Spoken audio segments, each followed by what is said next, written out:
Alors Laurence, effectivement, nous sommes de retour dans le jardin de Luc, au jardin de Rocambole à Cornu. Alors maintenant, nous allons parler donc au niveau potager. Alors quel est ce sol, Luc? Ça sert à quoi d'avoir cette paille dessus?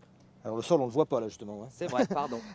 C'est un peu je dirais, le moment le plus important dans le potager pour moi. Peut-être le moment où je me mobilise le plus. C'est le moment où tout l'ensemble du potager, au fur et à mesure que les cultures s'en vont, en automne, en hiver, voire il y en a quelques-unes qui restent, comme les poireaux, je laisse les déchets de culture sur place. Directement Voilà, dessus je ne comme fabrique pas de compost à l'extérieur. Donc le compost se fait directement sur le sol. Oui, on peut dire ça. Compostage de surface, tout ce qui est vert, tout ce qui est bourré d'azote et qui est appétant pour les petites bêtes et tout ça, et les micro-organismes, c'est les déchets verts d'abord. S'il y a des fleurs autour, je les mets avec. Je travaille en local, tu vois. Je travaille vraiment en local, là, Okay. à prendre vraiment ce qu'il y a autour pour mettre là. Et ça fait cette sorte de mélasse sucrée azotée que je laisse au sol. Et dessus, après, je mets un gros paillage carboné, comme ça, comme on dit. C'est-à-dire carboné, soit de la paille, parce que je peux en avoir en bio par un collègue à côté, soit du foin, c'est un produit vachement intéressant, soit des feuilles mortes. D'accord. Et épais comme ça. Ok. Trois rôles à ce paillage-là, c'est important de le dire quand même. Protection du sol contre le matraquage d'hiver avec le climat. Ok. Pluie, grêle, tout ça qui abîme forcément un sol nu l'hiver. Deuxième chose, on garde un petit peu la chaleur de l'été parce qu'on a mis une sorte de paillage thermique si tu veux. D'accord. Et troisièmement, zéro mauvaise herbe en tout démarrage de printemps parce que Voilà, ça comme couvre on est complètement. tranquille, il n'y a pas de Voilà. boulot à faire au On printemps. occulte complètement la végétation. Alors on arrive à l'étape 2 qui est ce sol-là.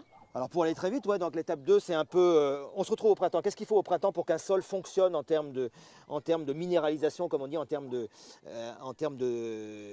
d'explosion. D'enrichissement, Voilà, d'explosion, et puis avoir une belle et terre de noire vie. comme ça, quoi. Ouais, noir, ça ne veut pas dire, tu vois, des sols tourbeux sont noirs, hein, c'est pas pour ça qu'ils sont fertiles. C'est vrai. La couleur, il faut se méfier.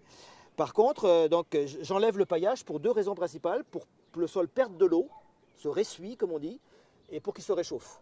Voilà les deux raisons pour lesquelles j'enlève le paillage. Et là, je dégage, tu vois, là, il est presque prêt. Il y a 2 jours qu'il ne pleut pas, il y a du vent.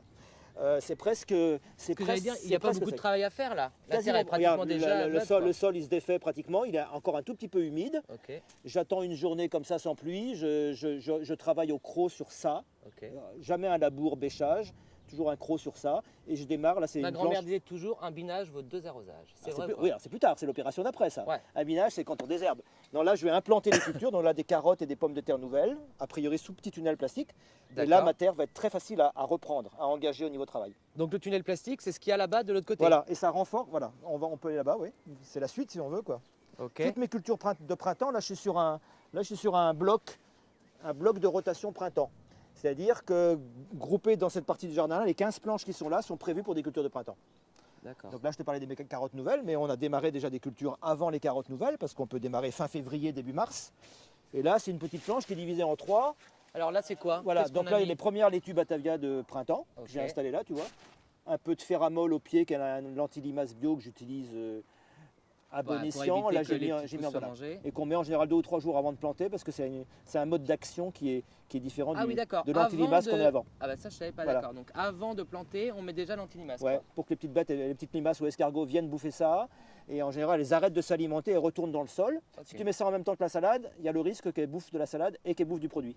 Alors, donc astuce, on met l'antilimace avant de semer, comme ça on est tranquille. Ah bah pour le ferramol, Donc, pour ce pour le produit-là qui ferramol. est le seul autorisé en bio maintenant. Alors Laurence vous dit à tout à l'heure et on va découvrir encore une autre partie de ce merveilleux jardin que Luc est en train de nous faire partager. À tout à l'heure.